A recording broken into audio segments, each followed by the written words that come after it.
Na vastidão verde da Amazônia, onde o horizonte se funde com o céu e os rios desenham caminhos sinuosos entre a mata, erguia-se a fazenda Bom Destino. Era uma propriedade imponente, com sua casa grande de madeira nobre, varandas espaçosas e jardins bem cuidados, contrastando com a selvageria natural ao redor. Ali vivia Augusto Mendonça, um homem de 40 e poucos anos, cuja riqueza provinha da extração de borracha e da criação de gado. Augusto era conhecido na região como um homem austero, de poucas palavras e muitas posses. Seu rosto, marcado pelo sol inclemente da região norte, carregava linhas profundas de preocupação desde que Elisa, sua esposa, havia partido deste mundo 3 anos atrás, vítima de febres que nem os médicos trazidos de Belém conseguiram combater.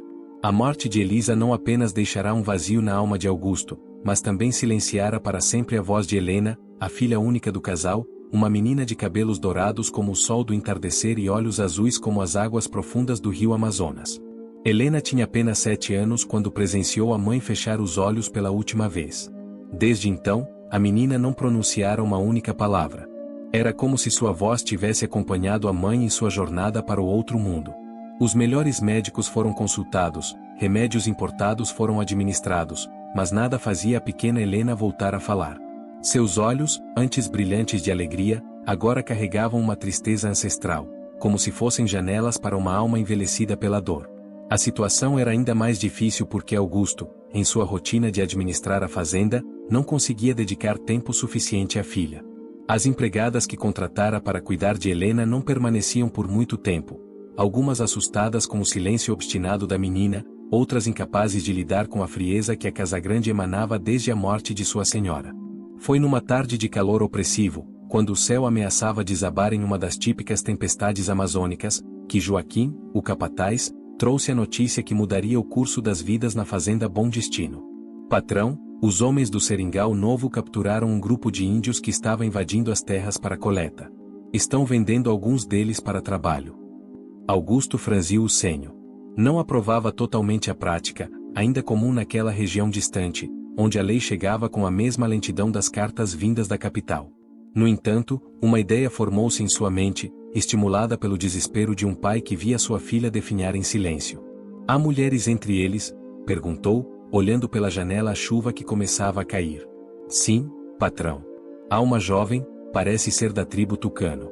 Dizem que eles têm conhecimentos de cura e comunicação com os espíritos." No dia seguinte, Augusto dirigiu-se ao seringal vizinho. O negócio foi feito sem muitas palavras, uma quantia em dinheiro trocada pela vida e trabalho de Yara, uma jovem indígena de aproximadamente 20 anos. Ela vestia roupas ocidentais simples que lhe haviam dado, mas seu olhar profundo e altivo denunciava sua origem. Em seu pescoço, um pequeno amuleto de madeira entalhada pendia de um cordão de fibras naturais, a única ligação visível com seu povo. O retorno à fazenda foi silencioso.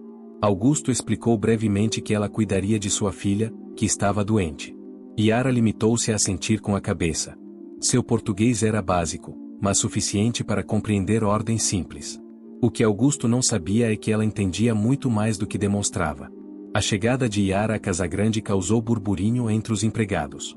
A jovem indígena, com seus cabelos negros como a noite sem lua e pele cor de canela, parecia deslocada entre os móveis importados e os quadros a óleo que decoravam as paredes. Dona Josefa, a cozinheira idosa que servia a família há décadas, foi a única a recebê-la com um sorriso, reconhecendo naqueles olhos escuros uma sabedoria que ia além da idade. O primeiro encontro entre Yara e Helena aconteceu no quarto da menina, um cômodo amplo e arejado, mas que parecia ter absorvido a melancolia de sua pequena moradora.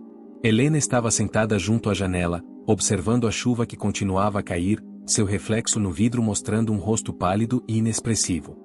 Augusto apresentou Yara brevemente e se retirou, desconfortável como sempre ficava diante do silêncio da filha. Yara não tentou falar imediatamente. Observou a criança por longos minutos, respeitando seu espaço e seu silêncio. Então, silenciosamente, sentou-se no chão, perto de Helena, e começou a trançar pequenas tiras de palha que havia trazido consigo.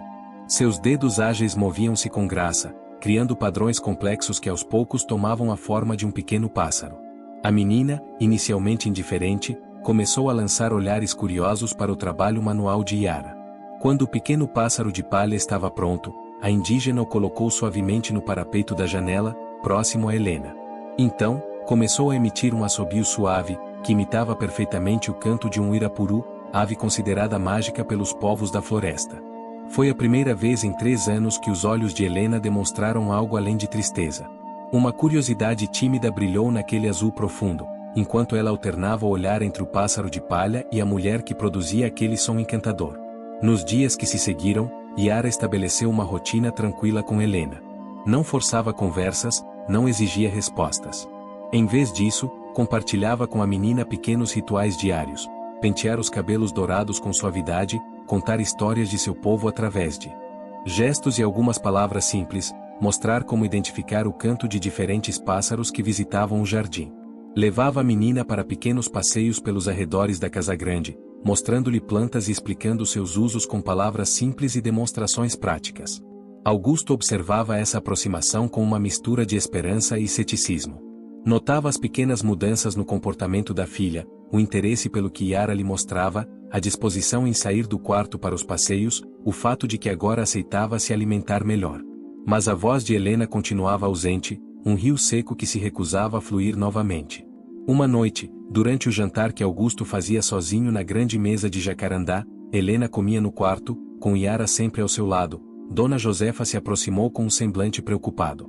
Patrão, me desculpe a intromissão, mas acho que o senhor deveria saber o que anda acontecendo. Augusto ergueu os olhos dos papéis que lia enquanto jantava. O que houve, Josefa? É a Índia, patrão. Ela tem levado a menina para o jardim ao anoitecer. Ficam lá olhando as estrelas, e ela canta coisas na língua dela. Não sei se isso é bom para a menina. Augusto franziu o senho. Não era um homem religioso no sentido tradicional, mas respeitava os costumes católicos por tradição familiar. A ideia de rituais indígenas sendo praticados com sua filha o incomodou inicialmente. No entanto, algo dentro dele, talvez o desespero de um pai, fez com que decidisse observar antes de proibir. Naquela mesma noite, escondido atrás de uma das colunas da varanda, Augusto observou Yara e Helena sentadas em um banco de pedra no jardim. O céu amazônico exibia sua opulência de estrelas, livres da poluição dos grandes centros. Yara apontava para determinadas constelações e murmurava palavras em sua língua natal. Depois, traduzia para um português simples. Aquelas estrelas juntas, Helena, meu povo chama de o caminho da anta. Quando elas aparecem assim, sabemos que é tempo de plantar mandioca. Para a surpresa de Augusto, Helena parecia completamente absorta na explicação. Seus olhos seguiam o dedo de Yara, e havia uma paz em seu semblante que o pai não via desde antes da morte de Elisa. Não havia nada ameaçador ou estranho naquele momento, apenas uma mulher compartilhando conhecimentos ancestrais com uma criança curiosa. Augusto retirou-se sem ser notado, com pensamentos contraditórios. Por um lado, sentia-se aliviado ao ver a filha demonstrando interesse por algo. Por outro, experimentava um ciúme indefinido ao perceber que esta estranha conseguia despertar em Helena uma resposta que ele, o próprio pai, não conseguia obter. As semanas se transformaram em meses. A estação das chuvas deu lugar ao período mais seco, e as mudanças em Helena tornaram-se mais evidentes. A menina agora sorria, pequenos sorrisos, é verdade, mas que iluminavam seu rosto como raios de sol entre nuvens. Seguia Yara como uma sombra dourada, imitando seus gestos, absorvendo silenciosamente seus ensinamentos sobre plantas, animais e os ritmos da natureza. Augusto também começou a mudar. Sua postura rígida suavizou-se gradualmente. Passou a jantar com Helena e Yara, observando a interação entre as duas. Começou a perguntar a Yara sobre seu povo, suas tradições. No início, ela respondia com cautela, temendo reações negativas. Mas ao perceber o genuíno interesse do fazendeiro, passou a compartilhar mais abertamente aspectos de sua cultura. Foi durante uma dessas conversas que Augusto descobriu que o amuleto que Yara sempre carregava tinha sido feito por sua avó, uma curandeira respeitada entre os tucano. O pequeno objeto de madeira entalhada representava o espírito protetor de sua família, e, segundo a crença, guardava poderes curativos. Minha avó dizia que algumas doenças não estão no corpo, mas na alma, explicou Yara, em seu português cada vez mais fluente. Quando a alma adoece, o corpo enfraquece, e a voz pode se esconder. Augusto refletiu sobre essas palavras por muito tempo. Começava a entender que o silêncio de Helena era mais do que uma condição médica. Era o refúgio que sua alma infantil havia encontrado diante da dor insuportável da perda. A vida na fazenda Bom Destino encontrava um novo equilíbrio. As estações mudavam, as chuvas vinham e iam, e o rio próximo à propriedade enchia e esvaziava no ciclo eterno da natureza amazônica. Augusto mergulhava novamente nos negócios com renovada energia, enquanto Helena florescia sob os cuidados de Yara. A indígena já não era mais vista como uma serviçal pelos demais empregados, mas respeitada por seu conhecimento e pela transformação que operara na pequena Helena. Foi quando o equinócio de outono se aproximava, marcando o início de um novo ciclo na floresta, que a tragédia ameaçou novamente a família Mendonça. Helena, que brincava próxima ao riacho que cortava a propriedade, foi picada por uma cobra. Joaquim, que trabalhava nas proximidades, ouviu o som da queda da menina e correu para socorrê-la, encontrando-a já inconsciente, com 2 marcas pequenas e vermelhas no tornozelo. O pânico tomou conta da fazenda Bom Destino. Augusto, desesperado, mandou buscar o médico na cidade, mas sabiam que ele demoraria pelo menos um dia para chegar, tempo que Helena talvez não tivesse.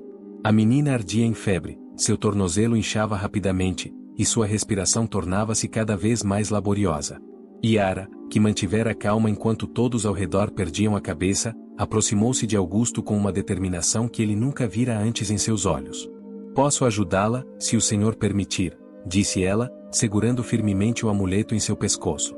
"Conheço os remédios da floresta e os cantos que afastam a morte." Augusto hesitou apenas por um instante. O homem racional que sempre fora dizia que deveria esperar pela medicina moderna, pelos antídotos cientificamente comprovados. Mas o pai que via sua filha definhar diante de seus olhos estava disposto a aceitar qualquer ajuda, viesse ela de onde viesse. "Faça o que for preciso", disse ele, com a voz embargada. "Salve minha filha." Yara imediatamente começou a preparar uma pasta com ervas que colheu rapidamente nos arredores da casa. Aplicou-a sobre a ferida, enquanto murmurava cantos em sua língua natal. Pediu que aquecessem água com determinadas folhas e fez com que Helena, semiconsciente, bebesse o chá amargo. Durante toda a noite, não saiu do lado da menina, alternando aplicações de ervas, cantos rituais e compressas frias para baixar a febre. Augusto permaneceu ao lado delas, observando aquela batalha silenciosa contra a morte. Via nos gestos precisos de Yara uma sabedoria ancestral que transcendia a educação formal que tanto valorizara em sua vida. Nos cantos murmurados em uma língua que não compreendia, sentia uma conexão com forças que sua racionalidade sempre negara. Ao amanhecer, quando os primeiros raios de sol entravam pelas frestas das janelas do quarto de Helena, a febre começou a ceder. O inchaço em seu tornozelo diminuía visivelmente, e sua respiração tornava-se mais regular. Yara, exausta pelo esforço da noite inteira, continuava a murmurar seus cantos, segurando a mão pequena de Helena entre as suas. Foi nesse momento, entre a névoa do amanhecer e a exaustão da batalha noturna, que aconteceu o que parecia impossível. Helena abriu os olhos, olhou diretamente para Yara, com uma voz rouca pelo desuso, mas clara como água de nascente, pronunciou uma única palavra: "Obrigada." Augusto, que cochilava numa cadeira próxima, despertou sobressaltado. Não podia acreditar no que seus ouvidos haviam captado. A voz de sua filha, silenciada por tanto tempo, havia ressurgido como um pássaro que finalmente encontra coragem para deixar o ninho. As lágrimas vieram sem aviso, molhando o rosto endurecido pelo sol e pelos anos de solidão. Não eram apenas lágrimas de alívio pela recuperação física de Helena, mas de gratidão pelo milagre maior, a cura de uma alma ferida, o retorno de uma voz perdida nas sombras do luto. O médico chegou horas depois, encontrando uma cena que não esperava: Helena sentada na cama, ainda fraca, mas consciente, ou para espanto do doutor que a conhecia desde o silenciamento, respondendo com palavras curtas às perguntas que lhe eram feitas. Após examiná-la cuidadosamente, o médico confirmou que o pior havia passado. A aplicação rápida dos remédios tradicionais havia neutralizado grande parte do veneno, e o corpo jovem de Helena reagia bem ao tratamento. "Essas técnicas indígenas", murmurou o médico para Augusto, quando estavam a sós, "muitas vezes contêm sabedoria que nossa medicina está apenas começando a compreender. Sua filha teve sorte de ter essa moça aqui." Nos dias que se seguiram, enquanto Helena recuperava suas forças, algo fundamental mudou na dinâmica da fazenda Bom Destino. Yara, que até então ocupava uma posição ambígua, nem exatamente empregada, nem inteiramente livre, foi chamada ao escritório de Augusto para uma conversa que ela temia, mas que se revelou completamente diferente do que imaginava. Augusto, sentado atrás de sua escrivaninha de madeira maciça, parecia ter envelhecido e rejuvenescido ao mesmo tempo nos últimos dias. As linhas de preocupação continuavam lá, mas havia uma luz diferente em seus olhos, algo que poderia ser descrito como humildade recém-descoberta. Yara, começou ele, escolhendo cuidadosamente as palavras, o que você fez por minha filha, não há dinheiro que pague. Você não apenas salvou sua vida, mas trouxe de volta sua voz, sua essência. Ele fez uma pausa, visivelmente emocionado, antes de continuar. Percebi que tenho vivido segundo valores que não consideram a sabedoria que você carrega. Julguei seu povo, sua cultura, sem realmente conhecê-los. Yara manteve-se em silêncio, seus olhos escuros fixos nos do fazendeiro, esperando que ele concluísse o que tinha a dizer. Quero que saiba que você não é mais uma propriedade nesta fazenda. Ele parecia envergonhado ao usar este termo. Você é livre para ir, se assim desejar. Providenciarei meios para que retorne ao seu povo, se for seu desejo. A proposta pairou no ar como folhas caindo lentamente de uma árvore. Yara ponderou por alguns instantes, seu rosto sereno não revelando a tempestade de pensamentos que se agitava em seu interior. Por um lado, a possibilidade de retornar ao seu povo fazia seu coração acelerar. Por outro, havia criado laços profundos com Helena, laços que transcendiam a relação inicial imposta pelas circunstâncias. Agradeço sua oferta, respondeu finalmente, com dignidade. Mas antes de decidir, gostaria de saber se haveria lugar para mim aqui, não como serviçal, mas como alguém que poderia continuar a ensinar Helena sobre os conhecimentos do meu povo, sobre a floresta que nos cerca e nos sustenta. Augusto não esperava esta resposta. Havia se preparado para a partida dela, não para a possibilidade de uma permanência voluntária. Você seria bem-vinda para ficar, Yara. Helena precisa de você, e eu também valorizo sua presença. As palavras saíram com dificuldade, como se o orgulho de anos precisasse ser desalojado para dar passagem a este novo sentimento de respeito genuíno. Nos meses que se seguiram, a fazenda Bom Destino transformou-se gradualmente. Yara não era mais a índia comprada para cuidar da menina loira, mas uma mulher respeitada por seu conhecimento e sabedoria. Helena, agora falante e curiosa, absorvia avidamente tanto os ensinamentos formais que Augusto providenciava quanto os conhecimentos tradicionais que Yara compartilhava. A própria fazenda começou a mudar seus métodos. Sob influência de Yara, Augusto implementou práticas mais sustentáveis de manejo da terra, aprendeu a respeitar os ciclos naturais da floresta e estabeleceu relações mais justas com as comunidades indígenas e ribeirinhas da região. À medida que o tempo passava, Augusto permitiu-se conhecer Yara não apenas como a salvadora de sua filha, mas como uma mulher de intelecto aguçado e profunda conexão espiritual com o mundo. As conversas entre eles, inicialmente focadas apenas em Helena, expandiram-se para outros temas, a história de seus povos, diferentes visões de mundo, sonhos e medos. Uma tarde, enquanto observavam Helena brincar no jardim com outras crianças da fazenda, filhos de empregados que antes não se aproximavam da menina muda, Augusto perguntou a Yara algo que há tempos o intrigava. Como você conseguiu? Como trouxe de volta a voz dela, quando médicos e especialistas falharam? Yara sorriu, seu olhar acompanhando os movimentos alegres de Helena. Sua filha nunca perdeu a voz, Augusto. Ela apenas aguardou em um lugar seguro, até que se sentisse pronta para usá-la novamente. O que eu fiz foi mostrar a ela que o mundo ainda tinha beleza, que ainda havia razões para falar. Augusto assentiu lentamente, compreendendo a profunda verdade contida naquelas palavras simples. E você? Continuou ela, virando-se para encará-lo, também guardou parte de si após a partida de sua esposa. Seu coração, como o de Helena, fechou-se para proteger o que restava. Ele não respondeu imediatamente, sentindo o peso e a verdade daquelas palavras penetrarem camadas de defesa construídas ao longo dos anos. Talvez, admitiu finalmente, talvez você tenha razão. A resposta ficou suspensa entre eles, carregada de possibilidades não ditas, de um futuro que começava a se desenhar de forma inesperada. Na fazenda Bom Destino, as estações continuaram seu ciclo eterno. As chuvas vieram e foram, os rios subiram e desceram, as flores da floresta amazônica abriram e fecharam suas pétalas. Mas algo fundamental havia mudado para sempre. Um fazendeiro branco, que acreditava poder comprar tudo com seu dinheiro, havia aprendido que a sabedoria, o respeito e a confiança não têm preço, são dádivas que se recebem apenas quando se está disposto a abrir o coração para o inesperado. E assim, nas margens do grande rio, sob o céu estrelado da Amazônia, uma nova história começava a ser escrita, não mais de dominação e preconceito, mas de respeito mútuo e aprendizado. Uma história em que uma jovem indígena, comprada como serviçal, transformou-se na guardiã de conhecimentos preciosos e na ponte entre mundos que por muito tempo permaneceram separados por muros de incompreensão.